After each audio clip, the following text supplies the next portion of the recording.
Fala galera, belezinha? Sejam todos muito bem-vindos e muito bem-vindas a mais essa aula aqui do canal do Ciência e Brisa.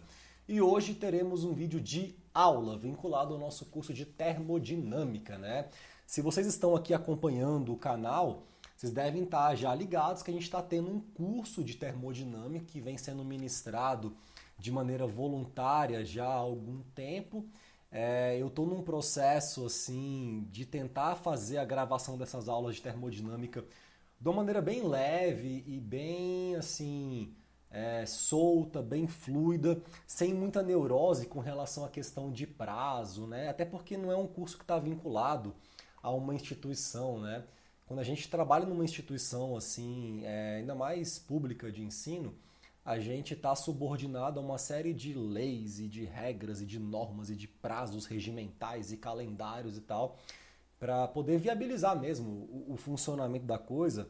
E em algum nível tem que ser assim mesmo, senão não acontece nada, né? Mas quando a gente tem essa possibilidade de vir aqui agora com a internet, YouTube e redes sociais e várias tecnologias a serviço de uma comunicação mais livre entre as pessoas, a gente pode se dar ao luxo de fazer essas gravações de uma maneira um pouco mais tranquila, assim, né? Então eu não tenho tido a regularidade que eu achava que conseguiria ter quando eu comecei a gravar esse curso de termo, né? Mas ele tá rolando, assim, ele vai acabar um dia, assim, saca? Não sei quando, não sei como, mas chegaremos no fim desse curso. O fato é que nesse momento a gente está entrando nos ciclos de geração de potência, né? A gente viu nas últimas duas aulas os ciclos responsáveis por ensinar para a gente como que motores a combustão interna operam por uma perspectiva termodinâmica, de monitoramento de processos executados em sequência na forma de um ciclo, que ao final desse fluxo processual acabam por entregar para a gente uma certa quantidade de trabalho líquido para a gente gerar propulsão, para gerar um eixo, coisa do tipo. Agora entraremos nas turbinas, turbina a gás e turbina a vapor. Teve um aluno, não me recordo agora o nome, mas ele perguntou, acho que foi o Bruno, não sei, se eu iria entrar na parte de ciclos de refrigeração.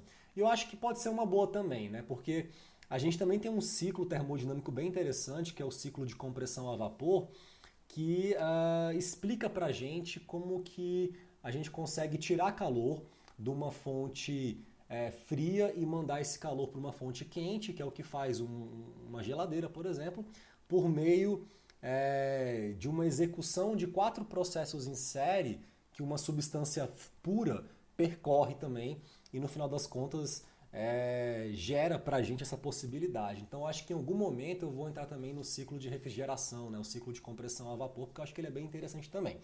Antes de entrar assim na aula de hoje, eu queria dar alguns recados iniciais, né? O primeiro deles é que eu estou no processo de montar o grupo do Telegram, assim. Eu comentei sobre esse grupo em outros vídeos. Eu gravei um vídeo específico sobre o grupo do Telegram, né, convocando as pessoas que tiverem interesse de participar a preencherem um formulário com alguns dados para a gente coletar essas informações de quem são essas pessoas, idade, qual universidade ou qual contexto escolar a pessoa se encontra, que tipo de conteúdo ela gostaria de ver no grupo, porque a minha ideia é montar um grupo com vocês para que a gente tenha um espaço seguro assim de compartilhamento de informações que podem ser úteis para o processo individual de cada membro ali do grupo, de, sabe, a ascensão, autoconstrução de si próprio por meio dessa assimilação de saberes assim humanos que envolvem arte, filosofia, ciência, espiritualidade, né? Eu acho que existe um potencial assim para a gente que está agora tendo que interagir, principalmente por meio da internet, da gente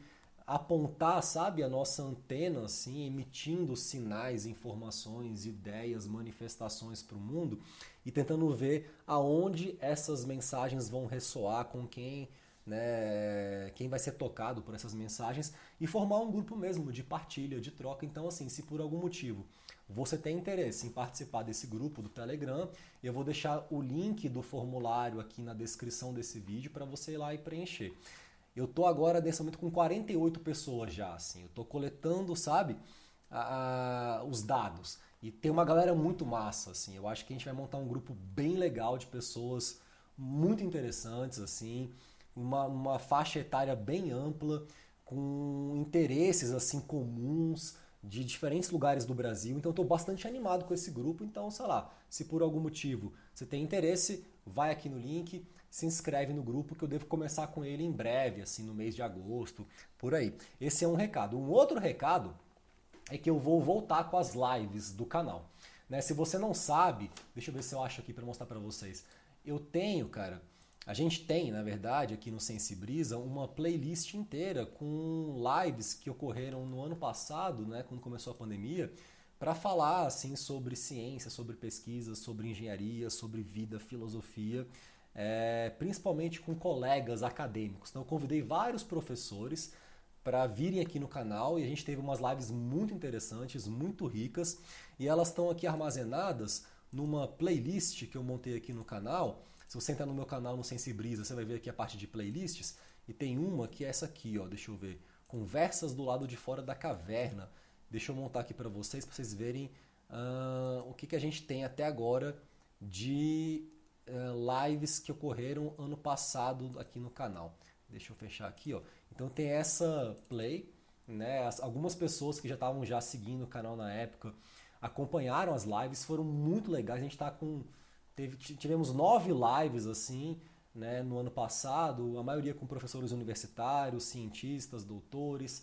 Eu convidei um amigo meu artista também para bater um papo sobre arte, que foi bem legal essa live. E eu quero retomar esse ano, a partir desse mês de julho já, as lives do canal, só que nessa segunda temporada das lives eu vou chamar mais a galera da engenharia.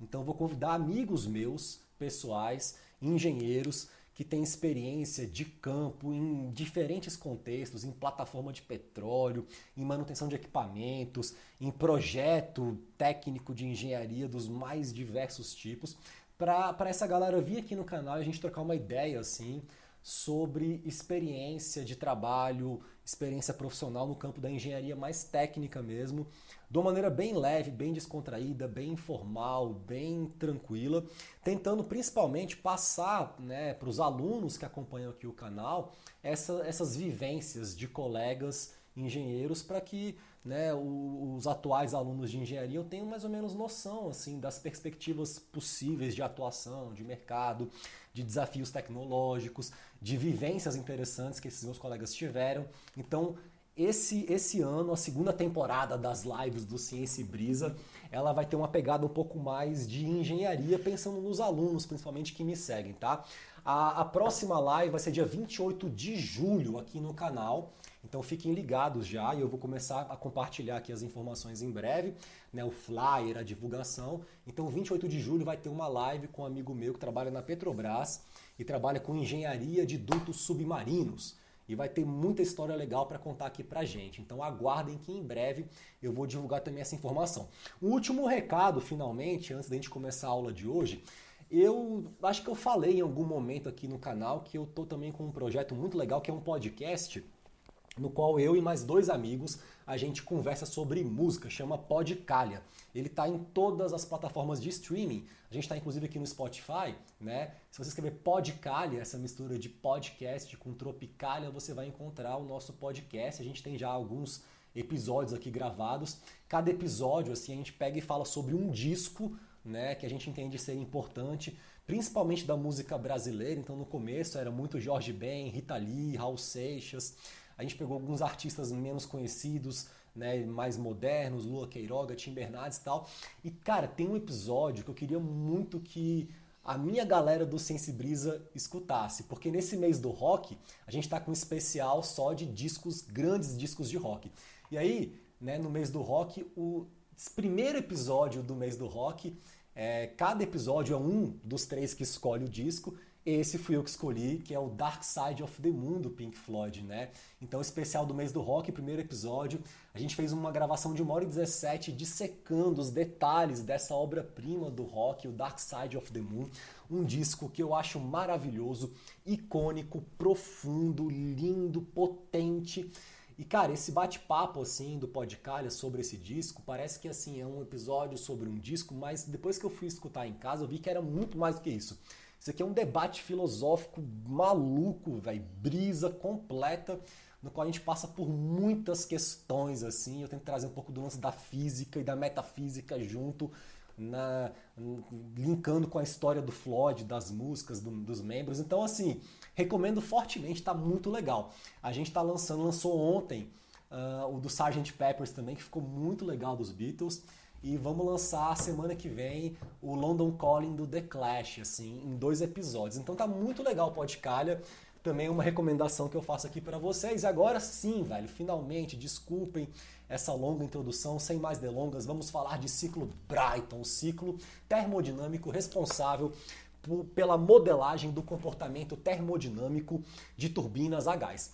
Antes da gente começar aqui a minha exposição termodinâmica, eu queria chamar a atenção para algumas reflexões assim operacionais a respeito desses dispositivos todos que nós, seres humanos, criamos visando gerar potência para a gente. Quando a gente pensa num motor, né, um motor a combustão interna, a gente idealiza o funcionamento desse motor por meio dessa proposição de 4 processos termodinâmicos em série que a minha substância pura percorre, no qual você tem uma compressão, uma adição de calor, uma expansão e uma rejeição. Então você fica compressão, adição de calor, expansão, rejeição. Compressão, adição de calor, expansão, rejeição. Comprime, esquenta, expande, libera gás de exaustão. São 4 processos, né? Só que no motor a combustão interna, todos eles meio que acontecem no mesmo lugar. É um cilindro, lá dentro você tem, sei lá, alguma coisa que vai explodir, né? Alguma coisa inflamável ali. Você tem em cima um pistão que comprime esse cara que você adiciona calor por uma centelha, ou você então comprime só o ar e adiciona um spray de diesel que entra em autocombustão ali, né? Porque está em alta pressão e é inflamável, mas enfim, existe uma compressão e uma adição de calor meio que na mesma estrutura. De repente esse cara expande, quando ele expande, ele empurra o pistão para cima, esse pistão está ligado numa biela que empurra uma estrutura que a gente entende ser um vira-brequim, se você pensa num cilindro só, que é esse dispositivo mecânico que faz conversão de movimento linear em rotacional, mas os 4 processos estão meio que no mesmo lugar. Numa turbina a gás a coisa é um pouco diferente, por questões geométricas construtivas, né? Se você olha para uma turbina a gás, dessas que se usam em geração de potência, você percebe que esse cara é um negócio gigantesco, aqui tem seções da turbina nas quais os processos vão acontecendo sequencialmente.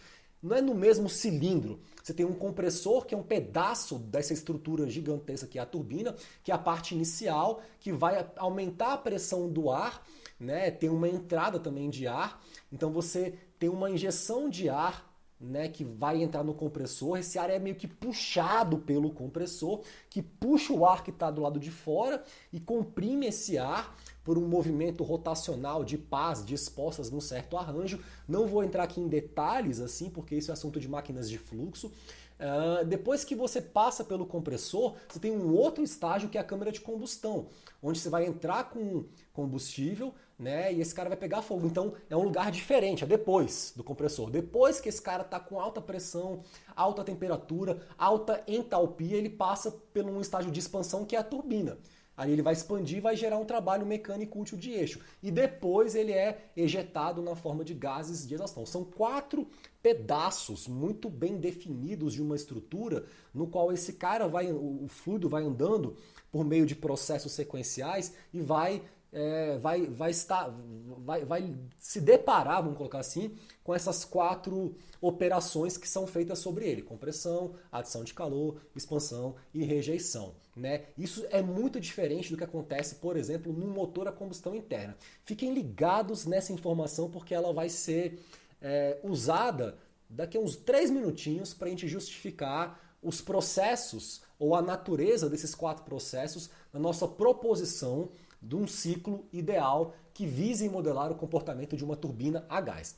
Bom, antes de a gente chegar nessa parte, eu queria chamar a atenção para um fato. Isso é uma turbina a gás de geração de potência. Reparem nisso daqui, vou dar um zoom aqui, ó. Cara, tem um eixo aqui, ó, grandão, velho. Tá vendo? Isso aqui é um eixo, pá, grandão. A diferença básica de uma turbina a gás de geração de potência para uma turbina, né, para um turbojato, que é aquela turbina a gás que você está mais acostumado ao avião, é que esse cara não tem um eixo aqui. Ele não está querendo gerar trabalho mecânico para gerar um eixo, para gerar energia elétrica. Ele quer propulsão. Então, é mais ou menos a mesma ideia de uma turbina a gás de avião e uma turbina a gás de uma termoelétrica que vai gerar potência. Só que, no caso da turbina que visa gerar potência e não propulsão, tem que ter um eixo acoplado ali. O objetivo de uma turbina a gás de geração de potência é gerar um grande eixo. Esse eixo vai estar acoplado, né, provavelmente num gerador, né, que se baseia numa ideia bem interessante, assim, que é essa ideia da lei da indução de Faraday. Né? Se você acopla nesse eixo sistemas de ímãs que ficam girando ali, essa variação constante do fluxo magnético pelo movimento mecânico, né, desse eixo acoplado numa estrutura que movimenta ímãs, isso consegue gerar corrente elétrica, se você tem tipo, um núcleo central para poder organizar, né, esse movimento de cargas elétricas que vão estar no condutor desse gerador, mas que no fundo precisa, né, estar sempre girando ali. Então, o eixo é um cara muito importante numa turbina a gás que visa gerar potência. É a diferença principal dessa turbina para uma turbina a jato, para um turbojato, por exemplo, que visa gerar propulsão. Aí aqui dentro das classes dos turbojatos, tem turbofan, você tem o ramjet, tem várias outras formas de motores de propulsão que se baseiam na ideia de turbinas a gás, que são usadas em diferentes tipos de aeronaves para fins de propulsão. A minha aula hoje aqui de termodinâmica não é para falar de avião, é para falar de turbina a gás de geração de potência. Então a minha ênfase aqui vai ser nesse cara aqui. A gente está falando mais de termoelétrica do que de avião quando eu falo turbina a gás aqui. Ok? Esse é um ponto importante. Bom, lembrem-se que eu falei que no caso de uma turbina a gás, por questões construtivas, você tem 4 pedaços diferentes do meu sistema, no qual a minha substância vai percorrendo, né, esses processos cíclicos de compressão, adição de calor, expansão e rejeição. Justamente por isso, o que iremos propor em termos da natureza, das características desses 4 processos para modelar o funcionamento de uma turbina a gás vão ser os seguintes processos. Vamos pôr aqui um zoom. Eu vou ter uma compressão isentrópica. Essa compressão isentrópica, ela vai estar assim em todos os ciclos teóricos de geração de potência, tá? Em todos. Então, compressão isentrópica, depois uma adição de calor a pressão constante. E por que pressão constante e não volume constante?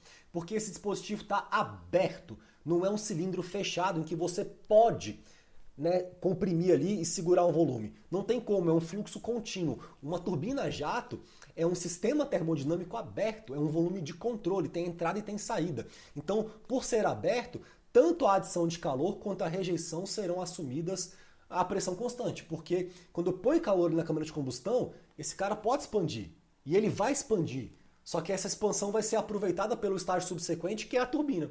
Então, assim, não tem como eu controlar e confinar e prender e obrigar o meu fluido de trabalho a receber calor num volume constante, porque está tudo aberto, tá? Então, são esses 4 processos que são descritos por diagramas temperatura-entropia e pressão-volume específico, né? Ou pressão-volume, enfim. Ok, vamos agora então comentar sobre o último aspecto antes da gente partir para a análise do rendimento ou da eficiência termodinâmica desses caras. Eu fico aqui mexendo na minha janelinha só para deixar vocês tontos, né? Não sei porque eu faço isso, desculpa, galera. Bom, uma última questão importante para a gente comentar é o seguinte: o ciclo real, ele é aberto, tá? Como eu acabei de falar. Ele tem o ar que entra aqui no compressor, não entra gasolina no compressor, entra ar, não entra, né, gasolina de aviação, querosene de aviação e tal, entra ar. O combustível ele vai entrar na câmara de combustão. Então, na câmara de combustão você vai colocar uma outra coisa, diferente daquilo que vinha apenas na entrada do compressor. Nessa mistura você vai ter ação de calor e tal, fica quente, explode, e esse cara vai para a turbina ser expandido. Essa turbina, ela está ligada no mesmo eixo que alimenta o compressor. O compressor você paga para ele comprimir. né? Você tem que girar um eixo para ele funcionar. Né? Você já viu, eu acho que imagino, algum tipo de compressor funcionando, faz um barulhão, fica barulhento, né, barulhento, você põe na tomada. Então tem que ter uma coisa ali que alimente o compressor. No contexto de uma construção de turbina a gás, o eixo do compressor, ele é alimentado pelo trabalho que a turbina gera. Só que ela gera muito mais do que o que ela precisa usar para alimentar o compressor. Então sobra um trabalho líquido para ela poder, sei lá, ser utilizado para gerar energia elétrica, desde que você ligue isso depois num gerador, tá? E aí você joga fora esses produtos, né? Ar, mais combustível, que pegou fogo, gases de exaustão são jogados fora. Esse é um ponto importante porque na aula subsequente, na aula que vem, eu vou falar de ciclo Brayton com regeneração. O ciclo Brayton vai ser muito legal, porque nele eu vou começar a brisar, colocando mais coisa aqui, para poder melhorar o rendimento dele. Eu vou pôr um monte de outras coisas no futuro. Então vai chegar um ponto em que os nossos ciclos de geração de potência, tanto de turbinas a gás quanto de turbinas a vapor, vão ter várias máquinas, um monte de máquina. Regenerador, trocadores de calor. E aí vai ser legal porque vocês vão ter a oportunidade de ter uma visão sistêmica assim, de engenharia por meio da termodinâmica, porque cada pedaço dessas máquinas todas que eu vou ligar em processos, em fluxogramas e tal, visando gerar potência, cada maquininha dessa, cada trocador de calor, ele vai ser abordado de uma outra matéria, Transcal. E para a sorte de vocês, eu tenho um curso inteiro já aqui, gravado, de transferência de calor, com 3, 4 aulas só sobre trocadores de calor. Então, assim, é legal porque na termodinâmica você tem a oportunidade de ter uma visão processual, sistêmica, bulk, sabe? De engenharia, de muitas coisas. E depois você vai refinando o seu entendimento específico de cada pedacinho, de cada máquina que faz parte desse emaranhado de dispositivos que na termodinâmica você analisa na forma de uma planta assim de processo, saca? Eu acho isso muito legal. O nosso ciclo teórico, ele vai ser um ciclo fechado. Então, assim, é como se fosse só ar, não tem combustível. Ele é substância pura o tempo inteiro. E eu não jogo ele fora. O que eu faço é modelar essa parte aqui do ciclo aberto, né, que seria a exaustão, como se fosse uma troca de calor, uma liberação de calor para as vizinhanças por meio de um trocador de calor. Então o ciclo fechado ele vai ter um compressor, um trocador de calor, que é aqui que você vai estar pagando, aqui que você põe dinheiro, é para queimar combustível, né? Aqui que é isso, tem esse símbolo horrível aí que eu detesto, que você usa para pagar dinheiro para poder modelar esse calor que você adiciona. É o combustível, no fato. E você não joga fora calor, porque é um ciclo fechado, é um ciclo, na verdade, né? Você modela a exaustão como se fosse uma rejeição de calor, no qual a minha substância volta para o mesmo lugar. Então, essa é uma diferença conceitual importante na nossa modelagem, beleza? Bom, vamos então tentar desenvolver alguma coisa assim conceitual, teórica, a respeito da eficiência desse ciclo, né? Vamos modelar aqui o Qin e o Qout. Repare o seguinte, aqui a gente tem adições de calor, 2, 3, e o Qout, 4, 1. Todos a pressão constante, pressão constante. Se a pressão é constante, esse Qin, né, de 2 para 3, ele vai ser entalpia em 3 menos entalpia em 2. Isso aqui seria uma aplicação simples e direta da primeira lei da termodinâmica para um cilindro pistão hipotético livre para se expandir. Se a pressão é constante, o volume é variável. Ele pode ser variável, né? Ele tem que ser, na verdade, variável quando adiciona o calor. Pense comigo. Você está com um cilindro ali dentro, um cilindro pistão, ali uma coisa, um gás ali dentro, e você põe calor. A tendência natural desse cara é querer se expandir com calor, né? Se a pressão do processo é constante, então é porque ele está livre para expandir, né? Se você restringe o volume, a pressão tem que aumentar, não tem como. Então, para a pressão ser constante, o volume tem que ser variável nesse processo. Você está colocando calor. Então, se você aplica a primeira lei da termodinâmica para um sistema termodinâmico com volume variável, que recebe calor, ele vai estar sujeito a um trabalho de expansão ou compressão, um trabalho tipo PDV. Então, essa energia interna vai se somar com aquele P vezes V, e isso vai virar entalpia. Isso tem que estar já quase que intuitivamente embutido em vocês nessa altura do campeonato. O mesmo vale para o Q-Out. De 4 para 1 ele joga calor fora, então a entalpia em 4 é maior que a entalpia em 1. Em módulo, seria isso daqui que eu teria para poder falar a respeito dessas modelagens, quantificações do Q-in, do Q-out, que vão ser muito, muito, muito úteis para a gente entender o nosso princípio de funcionamento de um ciclo Bright, entender quais são os parâmetros físicos que levam a uma maior ou menor eficiência ou rendimento do ciclo e depois pensar em estratégias criativas para melhorar esse rolê. Isso é importante. Bom, lembre-se que eu estou modelando todo mundo como gás perfeito, né? São ciclos ideais. Então isso aqui vai ser CP T3 menos T2. CP, calor específico, pressão constante. Isso aqui é 2, eu falei 2, escrevi 4, né? E aqui vai ser então T4 menos T1. Equação 1, equação 2. Beleza, galera? Todo mundo aqui acompanhando, prosseguindo. Posso passar para a próxima página? Vamos nessa, tá? Se eu uso essas expressões aqui para quantificar o rendimento do ciclo, né? Vamos pôr aqui a expressão, vamos pôr de azul. O meu rendimento termodinâmico, é difícil, cara, escrever nessas bordinhas, sabe? Mas vamos lá. Ele vai ser o que eu pago. Desculpa, eu estou aqui viajando. Vai ser o que eu obtenho, o trabalho líquido. É o que eu quero, por quanto eu estou pagando. Como ele é um ciclo, né, e ele respeita a segunda lei, o trabalho líquido que eu gero, ele é a diferença entre o calor que eu pego da fonte quente e aquilo que eu sou obrigado pela segunda lei a jogar fora para poder gerar um trabalho líquido. Então isso aqui seria o meu trabalho líquido, aqui Qin. Isso aqui já fiz várias vezes, isso aqui vai dar 1 menos Qout sobre Qin. Então quanto menos calor eu jogar fora, mais eficiente vai ser o ciclo. Isso é meio intuitivo, né? Quanto menos de calor eu jogar fora em relação àquilo que eu pego, mais eu vou poder estar gerando de trabalho. Se eu não jogo nada de calor fora, o que é impossível, eu teria uma máquina 100% eficiente. Carnot, papai Carnot, não deixa isso acontecer. Bom, a gente tem as expressões para Qout e para Qin.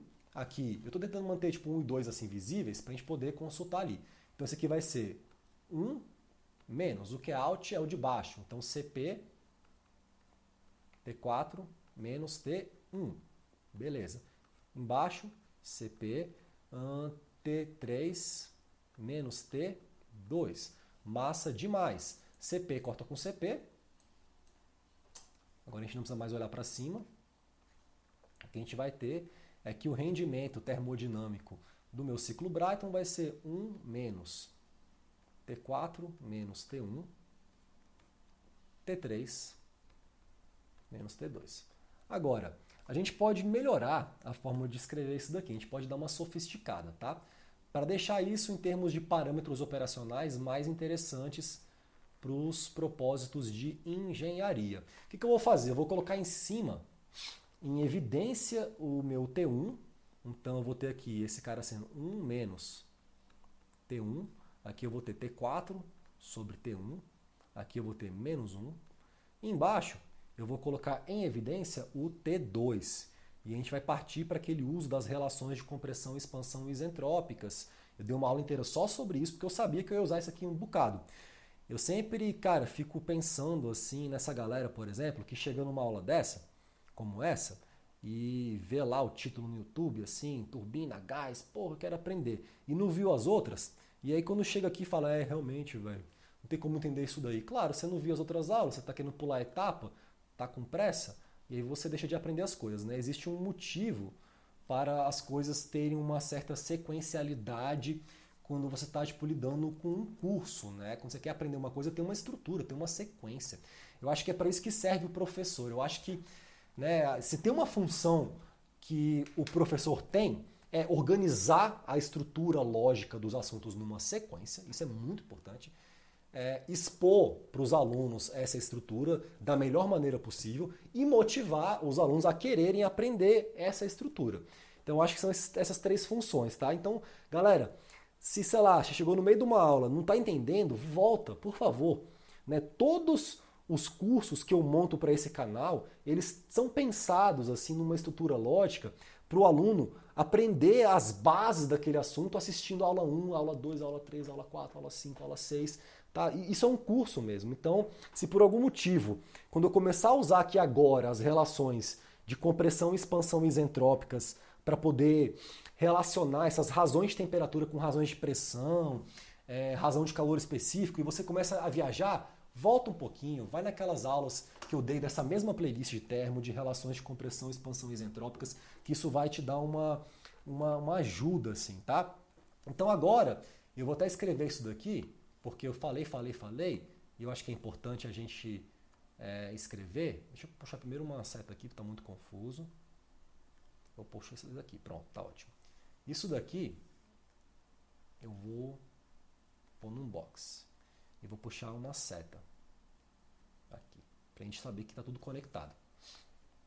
E eu vou escrever o seguinte. Vamos dar também um número para essa equação, que eu acho que é importante.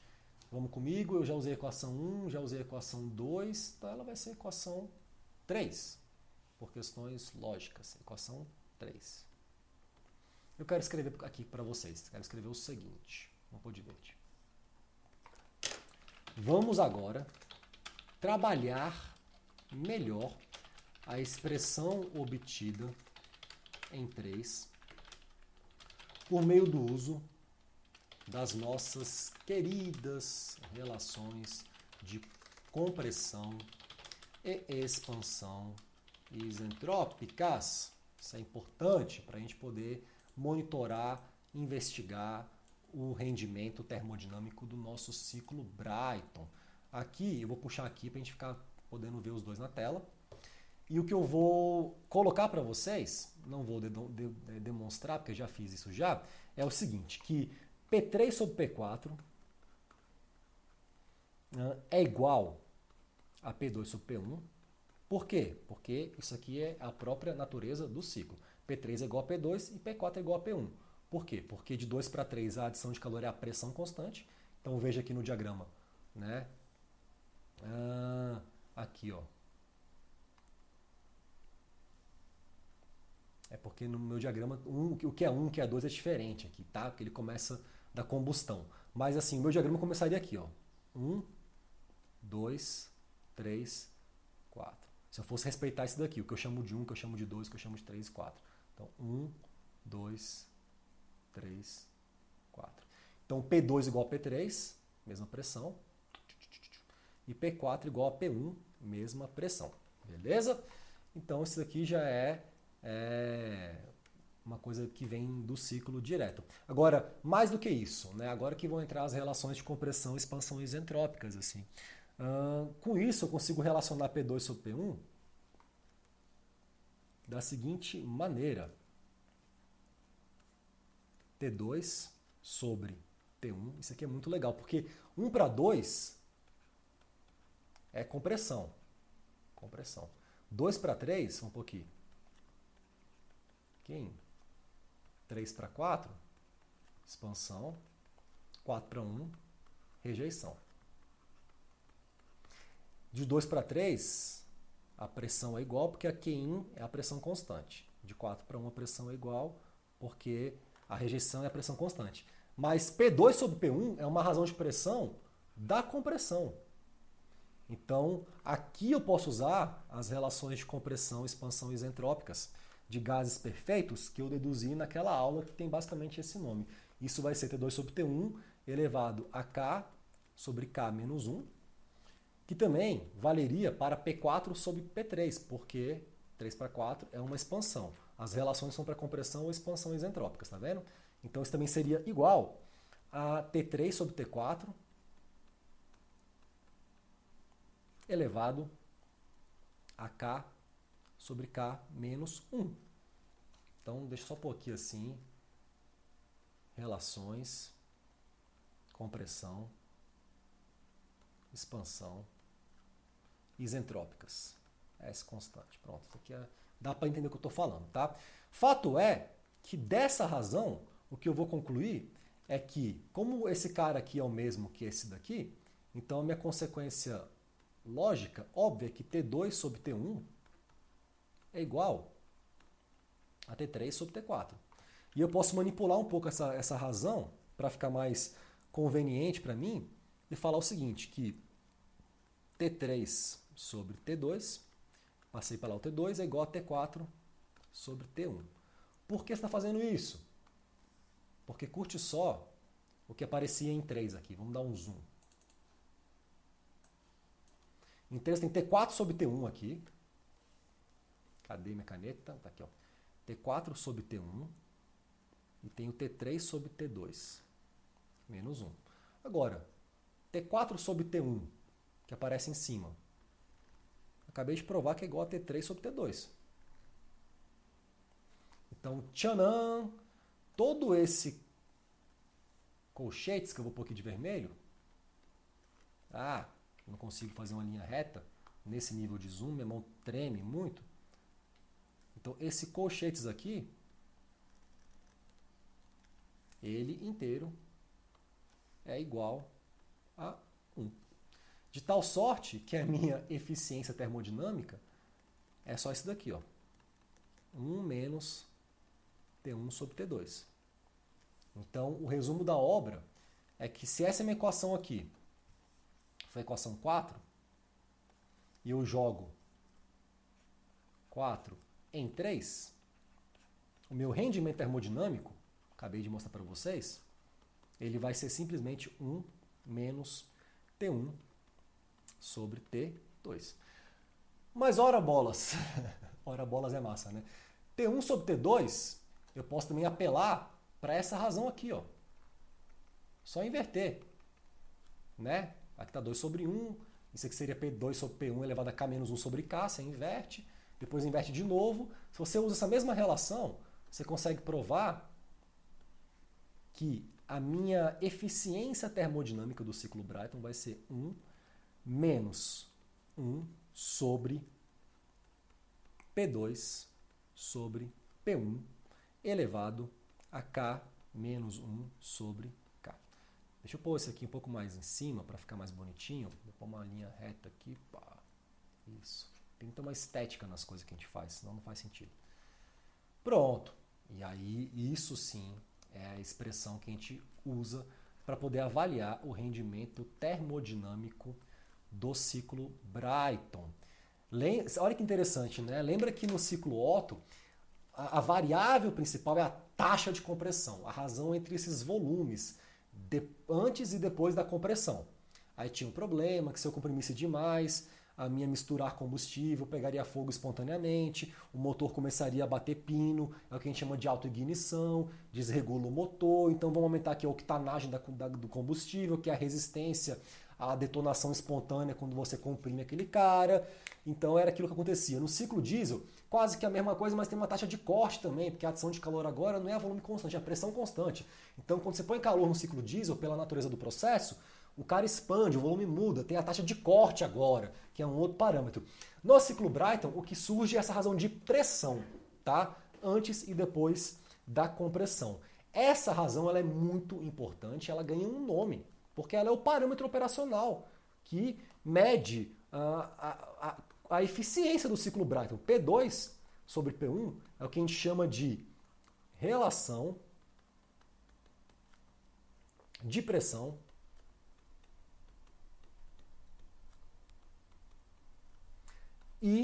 isentrópica. E guardem essa palavra com vocês, isentrópica, porque na aula que vem, quando eu for começar a tentar dar um grau um pouco maior de realismo para o ciclo Brayton e também introduzir algumas técnicas para você melhorar a eficiência desse cara, colocando novas máquinas no meio do caminho, eu vou focar muito nesse lance de como as compressões, expansões isentrópicas geram um certo afastamento da realidade do processo físico, né, que acontece na vida real e como que a gente pode corrigir nos cálculos, né, por meio de rendimentos isentrópicos de turbinas e compressores essa questão. Então isso vai ficar para a aula que vem. Eu acho que eu já falei demais na aula de hoje, já foram muitos recados, muitas ideias, muita falação. Eu vou encerrar por aqui essa aula e na aula que vem a gente continua. Inclusive, eu vou manter essa mesma lousa, não vou fazer outra lousa não, vou continuar aqui na aula que vem para a gente falar mais sobre isso e começar agora a colocar um grau maior de realismo na coisa, né? Só pra gente deixar a coisa bem assim organizada em termos do que a gente vai ver a aula que vem, eu vou até dividir essa lousa aqui agora com vocês, né? Que é a galera que me assiste, que tá vendo assim quase todas as aulas e tal, para vocês terem mais ou menos uma noção de qual vai ser o assunto que a gente vai continuar na próxima aula. Eu até falando sobre isso, né? Na próxima aula vamos ver isso e tal. Isso me lembra muito aqueles filmes, cara, que a gente assiste na televisão, né? Que quando entra num lance de uma universidade, assim, que mostra nos Estados Unidos, um auditório, os alunos lá, e o professor, aquele monte de quadro, assim, sempre tem aquele take, né? Na aula que vem, leiam o capítulo tal do livro tal, para mostrar como é que é o professor, assim. Eu me sinto num filme, cara, quando eu falo isso, né? Mas é verdade, né? Bom, na aula que vem, a gente vai começar a aula pelo seguinte assunto, pela seguinte temática, para que vocês fiquem aí empolgados e motivados. Vai ser eficiências isentrópicas de turbinas e compressores.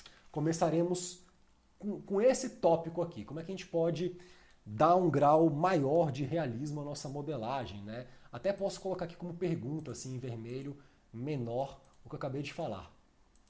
Como considerar nos nossos cálculos os desvios que ocorrem na prática dos casos isentrópicos? Essa é a pergunta, né? E assim, ou até assim, para reformular melhor assim, né? Deixa eu pôr aqui. Como considerar as irreversibilidades ou o grau de espontaneidade dos processos reais? Eu coloco essas perguntas, tem duas funções, para motivar vocês a se prepararem já para a próxima aula e para me ajudar a começar a próxima aula já com perguntas que vão motivar discussões interessantes e ideias novas que a gente vai usar para poder continuar construindo o nosso entendimento de termodinâmica, tá?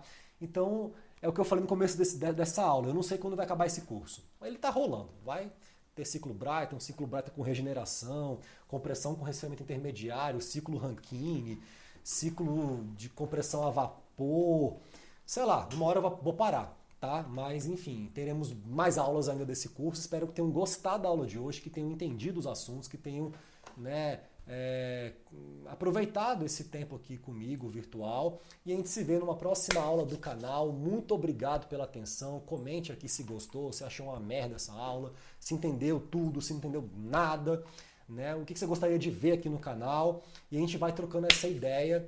Espero aqueles que, né, tenham interesse no grupo do Telegram e aqueles que não tiverem interesse no Telegram, a gente se vê numa próxima aula aqui do Ciência e Brisa no YouTube. Um beijo no coração de todos, fiquem na paz. Arro!